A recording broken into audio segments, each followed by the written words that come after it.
श्री जगन्नाथपुरी का मंदिर, जहाँ के नियम इतने सख्त हैं कि महारसोई में अगर किसी अनजान की परछाई भी पड़ जाए तो सारा 56 भोग उसी वक्त जमीन में गाड़ दिया जाता है। जहाँ भगवान को भोग लगाने से पहले पुजारियों को कई बार स्नान करना पड़ता है। लेकिन क्या आप यकीन करेंगे कि इसी सख्त मंदिर के साक्षात भगवान रोज सुबह अंधेरे में छुपकर एक टूटी हुई झोपड़ी में जाते थे और एक बिना नहाई हुई गरीब बुढ़िया के हाथों से फूंक मारकर ठंडी की गई जूठी खिचड़ी बड़े चाव से खाते थे। आखिर ब्रह्मांड का राजा अपना सोने का सिंहासन और 56 भोग छोड़कर एक बुढ़िया का जूठा खाना क्यों खा रहा था? आइए देखते हैं कर्मा बाई और भगवान जगन्नाथ की इस 100% सच्ची और रुला देने वाली कथा में। श्री जगन्नाथपुरी के मंदिर में सुबह के 4 बज रहे थे। दाऊ दादा यानी हमारे बलभद्र जी की अचानक नींद खुली। उन्होंने देखा कि उनके बगल में सोने वाला उनका छोटा भाई कालिया ठाकुर अपने बिस्तर पर नहीं है। दाऊ दादा घबरा गए।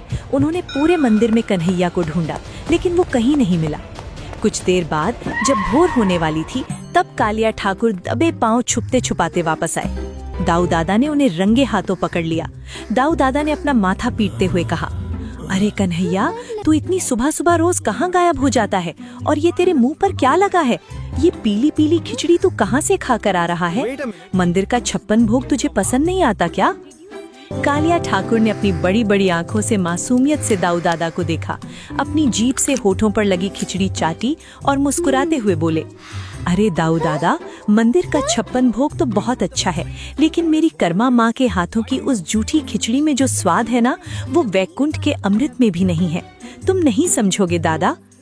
आखिर ये कर्मा माई कौन थी?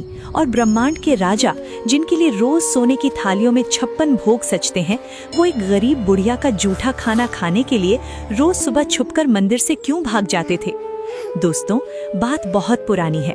पुरी के मंदिर से कुछ दूरी पर एक छोटी सी टूटी फूटी झोपड़ी में कर्माबाई नाम की एक बहुत ही बूढ़ी और गरीब महिला रहती थी। कर्माबाई के दुनिया में न आगे कोई था न पीछे, लेकिन उनके दिल में साक्षात जगन्नाथ जी बसते थे। पर कर्माबाई भगवान को भगवान की तरह पूजती नहीं थी। वो उन्हें अपना 5 साल का छोटा सा लल्ला मानती थी। उनके मन में बस यही चलता रहता था कि मेरा लल्ला बहुत छोटा है, उसे जल्दी भूख लग जाती होगी। कर्माबाई का रोज का नियम था, सुबह जैसे ही उनकी आंख खुलती, वो बिना नहाए धोए, बिना दातुन किए सीधे अपनी छोटी सी रसोई में भागती। वो सोचती कि अगर मैं नहाने धोने में लग गई तो मेरे छोटे से लल्ला को भूख बर्दाश्त नहीं होगी। वो जल्दी से चूल्हा जलाती और बाजरे और चावल की खिचड़ी पकाने लगती। खिचड़ी पकने के बाद वो एक बूढ़ी माँ कटोरी में खिचड़ी निकालती, पर वो भगवान को सीधा भोग नहीं लगाती थी। वो पहले उस गरम खिचड़ी को अपने मुंह से फूंक मारकर ठंडी करती, फिर अपनी उंगली से थोड़ी सी खिचड़ी निकालकर खुद चखती। कर्माबाई सोचती, कहीं खिचड़ी में नमक तो कम नहीं है, कहीं मेरे लल्ला का मुंह तो नहीं जल जाएगा। जब उन्हें तसल्ली हो जाती, तब वो बड़े प्यार से आवाज लगाती, आजा मेरे लल्ला, तेरी माँ ने खिचड़ी ठंडी कर दी है, जल्दी आजा वरना भूखा रह जाएगा। और दोस्तों, ब्रह्मांड का सबसे बड़ा महाचमत्कार तो ये था कि जैसे ही वो बूढ़ी माँ आवाज लगाती, साक्षात जगन्नाथ जी अपने छोटे छोटे पैरों से दौड़ते हुए उस झोपड़ी में प्रकट हो जाते। वो कर्माबाई की गोद में बैठ जाते और बड़े चाव से वो जूठी और बिना नहाई गई खिचड़ी खाते। भगवान को उस खिचड़ी में किसी 56 भोग से भी ज्यादा स्वाद आता था, क्योंकि उसमें एक माँ की ममता मिली होती थी। ये सिलसिला कई सालों तक चलता रहा। दाऊ दादा मंदिर में भुनभुनाते रहते और कालिया ठाकुर रोज सुबह अपनी माँ के हाथ की खिचड़ी खाकर आ जाते। लेकिन एक दिन इस पवित्र प्रेम को किसी की नजर लग गई। एक बहुत ही घमंडी और कठोर नियमों को मानने वाला साधु कर्माबाई की झोपड़ी के बाहर से गुजर रहा था। उसने देखा कि एक बुढ़िया बिना नहाए धोए खाना बना रही है, उसे खुद चख रही है और फिर भगवान की मूर्ति के सामने रखकर उन्हें भोग लगा रही है। साधु का गुस्सा 7वें आसमान पर पहुंच गया। वो झोपड़ी में घुसा और जोर से चिल्लाया, अरे पापिनी, ये क्या अनर्थ कर रही है तू? साक्षात जगन्नाथ को जूठा भोग लगाती है, बिना स्नान किए रसोई में जाती है। तू भगवान को नरक का भोजन खिला रही है, तुझे तो इसके लिए भयंकर पाप लगेगा। कर्माबाई ये सुनकर कांप उठी। उनकी आंखों से आंसुओं की धार बहने लगी। उन्हें लगा कि वो अनजाने में अपने ही प्यारे लल्ला को पाप खिला रही थी। वो साधु के पैरों में गिर पड़ी और रोते हुए पूछा, महाराज, मुझे अनपढ़ नियम नहीं पता, आप बताइए मैं क्या करूं? साधु ने कड़क आवाज में कहा, कल से सबसे पहले नदी पर जाकर स्नान करना, फिर पूरी रसोई को गोबर से लीपना, साफ कपड़े पहनकर मंत्र पढ़ना और तब जाकर भगवान का भोग बनाना। और याद रखना, भूल से भी भोजन को चखना मत। कर्माबाई ने रोते हुए हामी भर दी। अगली सुबह हुई। कर्माबाई सुबह 4 बजे उठी, लेकिन आज वो रसोई में नहीं गईं। वो अपने कांपते हुए कमजोर शरीर के साथ नदी की तरफ चल पड़ी। उन्हें नहाने में, कपड़े धोने में और रसोई को गोबर से लीपने में कई घंटे लग गए। सुबह के 9 बज चुके थे, लेकिन खिचड़ी अभी तक चूल्हे पर नहीं चढ़ी थी। इधर श्री जगन्नाथ मंदिर में अनर्थ हो रहा था। कालिया ठाकुर भूख के मारे अपने रत्न सिंहासन पर तड़प रहे थे। उनकी बड़ी बड़ी आंखों से आंसू बह रहे थे। वो बार बार दरवाजे की तरफ देख रहे थे कि कब उनकी कर्मा माँ आवाज लगाएगी। दाऊ दादा परेशान हो गए। उन्होंने कन्हैया के कंधे पर हाथ रखा और घबरा कर बोले, अरे कन्हैया, क्या हुआ? तू रो क्यों रहा है? तेरे पेट में दर्द है क्या? कालिया ठाकुर ने बिलखते हुए कहा, दाऊ दादा, मेरी जान निकल रही है। मेरे पेट में भूख के मारे चूहे दौड़ रहे हैं। सुबह से 9 बज गए हैं, पर आज मेरी माँ ने मुझे खिचड़ी खाने नहीं बुलाया। मुझे बहुत भूख लगी है दादा। दाऊ दादा ने जल्दी से पुजारियों को आवाज दी और कहा कि लल्ला के लिए जल्दी से माखन और लड्डू लाओ। लेकिन कालिया ठाकुर ने सब कुछ फेंक दिया। उन्होंने जिद पकड़ ली, नहीं, मुझे कोई 56 भोग नहीं खाना। मुझे मेरी माँ की खिचड़ी चाहिए। दोपहर के 12 बज गए। कर्माबाई ने रोते हुए बिना चखे खिचड़ी तैयार की और भगवान के सामने परोसी। आज उन्होंने लल्ला को आवाज नहीं लगाई, क्योंकि साधु ने कहा था कि भगवान को ऐसे नहीं बुलाते। कालिया ठाकुर दौड़कर वहां पहुंचे। उन्होंने जल्दी जल्दी खिचड़ी मुंह में डाली, लेकिन आज खिचड़ी बहुत गर्म थी।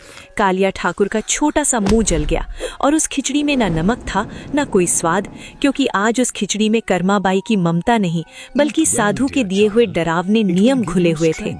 भगवान ने वो बेस्वाद खिचड़ी खाई और भारी मन से वापस लौट गए। उसी रात पुरी के राजा गजपति और उस घमंडी साधु को एक बहुत ही भयंकर सपना आया। सपने में साक्षात जगन्नाथ जी और दाऊ दादा खड़े थे, लेकिन आज जगन्नाथ जी के चेहरे पर वो प्यारी सी मुस्कान नहीं थी, बल्कि उनकी गोल आंखें गुस्से से लाल थीं। जगन्नाथ जी ने उस साधु को देखकर ऐसी दहाड़ लगाई कि साधु के प्राण सूख गए। भगवान ने कहा, मूर्ख, तूने आज मेरे और मेरी माँ के बीच ये नियम क्यों खड़े कर दिए? तू जानता भी है कि आज मेरा मुंह जल गया है। जब एक माँ अपने बच्चे को खाना खिलाती है तो वो पहले उसे फूंक मारकर ठंडी करती है।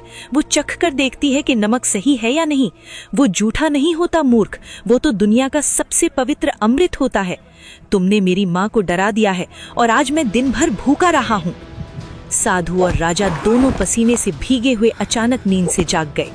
साधु रोते हुए भागता हुआ सीधा कर्माबाई की झोपड़ी में पहुंचा और उनके पैरों में गिरकर फूट फूट कर रोने लगा। साधु ने कहा, माँ, मुझे माफ कर दो। तुम्हारा प्रेम दुनिया के हर नियम और हर शास्त्र से बड़ा है। भगवान को तुम्हारे मंत्र नहीं, तुम्हारी वो बिना नहाई हुई जूठी खिचड़ी चाहिए।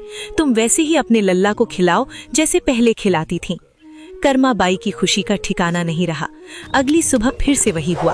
कर्माबाई उठी, सीधे रसोई में गई, खिचड़ी पकाई, उसे फूंक मारकर चखा और आवाज लगाई, आजा मेरे लल्ला। और अगले ही पल कालिया ठाकुर दौड़ते हुए कर्मा माँ की गोद में आकर बैठ गए और हंसते हुए वो मीठी खिचड़ी खाने लगे। पीछे खड़े दाऊ दादा मुस्कुरा रहे थे और उन्होंने धीरे से कहा, पागल कन्हैया, अपनी माँ के लिए तो तू कुछ भी कर सकता है। दोस्तों, आज भी अगर आप पुरी के श्री जगन्नाथ मंदिर में सुबह की मंगला आरती के समय जाएंगे तो भगवान को सबसे पहला भोग 56 भोग का नहीं लगता।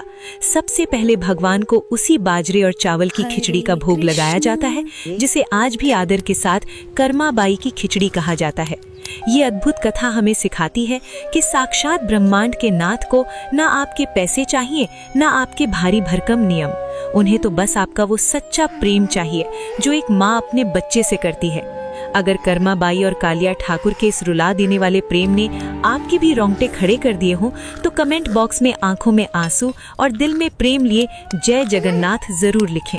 और ऐसी ही अकल्पनीय लीलाओं को सुनने के लिए हमारे चैनल को सब्सक्राइब करना ना भूलें।